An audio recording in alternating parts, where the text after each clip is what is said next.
Le mystère continue sur l'assassinat de 4 personnes dans le sud-est de la France. Des centaines de policiers et d'enquêteurs ont été déployés afin de trouver des pistes. Au bout de 8 heures de recherche, une enfant de 4 ans a été retrouvée indemne. Mais pourquoi tant de temps? Ce reportage va nous en donner la réponse.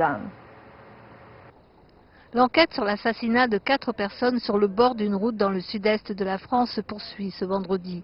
Le ministre français de l'Intérieur, Manuel Valls, a pris la défense de la police qui a pris 8 heures avant de trouver la seule victime vivante et non blessée au milieu des corps des adultes défunts. L'enquête est dirigée par le tribunal d'Annecy.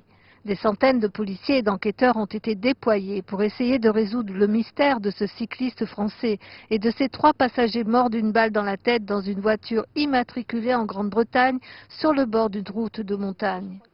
2 passagers britanniques ont survécu dans la voiture. Une petite fille de 8 ans qui a été frappée et reçu une balle et une fillette de 4 ans retrouvée indemne 8 heures après l'arrivée de la police sur les lieux. Les policiers ont expliqué ce retard par le fait que l'enfant était bien caché et parce que les enquêteurs ont essayé de protéger la scène du crime avant l'arrivée de l'équipe spécialisée de médecins légistes de Paris. Ce matin, Manuel Valls a pris la défense des forces de l'ordre lors d'une interview à la radio. Je ne participerai pas de ce type de polémique inutile et injustifiée. Les gendarmes, les enquêteurs, les techniciens, les médecins ont accompli hier un travail de très grande qualité et je leur fais confiance pour poursuivre leur travail. Donc pas de faute d'après vous? Il faut qu'ils poursuivent leur travail et je pense qu'il n'y a eu aucune faute.